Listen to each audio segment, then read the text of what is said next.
بسم اللہ الرحمن الرحیم۔ السلام علیکم، میں ہوں ساجد حسین۔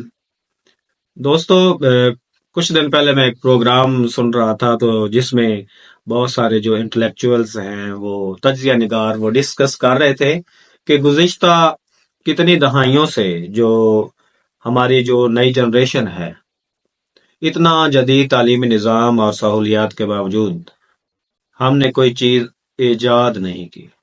ہماری جو ایجادات ہیں وہ ہماری اپنی نہیں ہیں، ہم دوسروں کے مرہون منت ہیں۔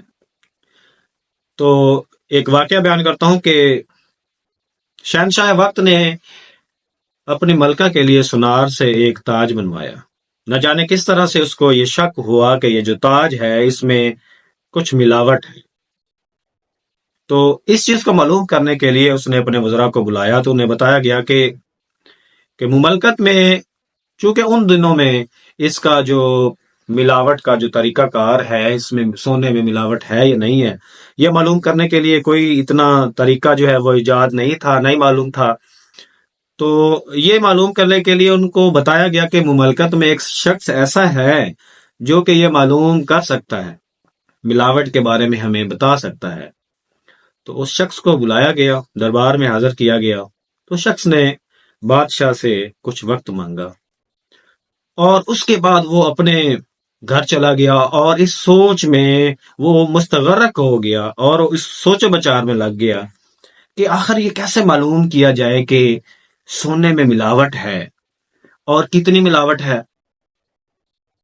تو ایک دن وہ حمام میں، ٹب میں اپنے جانگیا پہنے ہوئے وہ نہا رہا تھا، تو اچانک سے وہ چلا اٹھا، یوریکا یوریکا، اور یہ کہتے ہوئے بازار کی طرف دوڑا۔ یوریکا یوریکا وہ چلا رہا تھا، اور اگلے دن وہ بادشاہ کے دربار میں حاضر ہوا اور اس نے وہ تاج منگوا لیا۔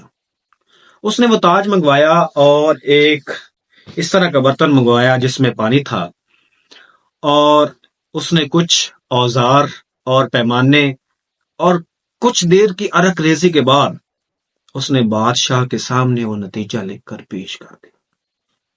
اس نے اس تاج میں کتنا سونا تھا وہ بھی لکھ دیا، اور اس تاج میں کتنی ملاوٹ تھی وہ بھی لکھ دیا، اور اس کا سارا وزن اور سارا نچوڑ نکال کے بادشاہ کو پیش کر دیا۔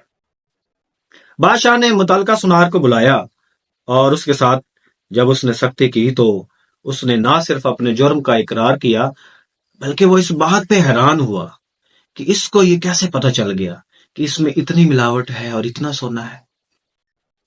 دوستو، دنیا آج اس عظیم شخص کو ارشمیدس کے نام سے جانتی۔ یہ وہ ارشمیدس ہے جس نے یہ کہا تھا کہ اگر مجھے آپ کرۂ ارض سے باہر ایک جگہ دے دیں اور ایک سلاخ دے دیں تو میں دنیا کو اٹھا سکتا ہوں۔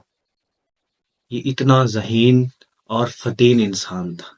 بظاہر اس نے یہ مفروضے کے طور پہ یہ کہا، لیکن اس اصول کو ذہن میں رکھتے ہوئے بعد میں لیور کا فارمولا ایجاد ہوا۔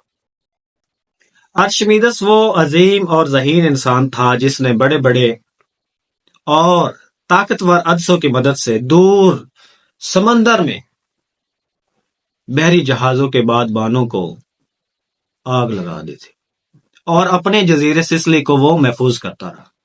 بعد میں جب جزیرہ سسلی پر قبضہ ہو گیا تو اس وقت کے جو جنرل مرسلیس تھا، اس نے اپنے ایک سپاہی کو بھیجا، چونکہ وہ جانتا تھا جنرل مرسلیس کے ارشمیدس نے اسے بہت زیادہ نقصان پہنچایا اور اس سے وہ بہت زیادہ متاثر تھا۔ اس نے اپنے ایک سپاہی کو بھیجا کہ ارشمیدس کو بلا کر لاؤ۔ وہ سپاہی جب گیا، ارشمیدس کے مکان پہ گیا، تو کیا دیکھتا ہے کہ ایک بوڑھا عمر سیدھا سادہ سے لباس میں زمین پر بیٹھا کچھ آڑی ترچھی لکیریں کھینچ رہا ہے، اور اس نے کہا کہ تمہیں بادشاہ نے بلایا ہے۔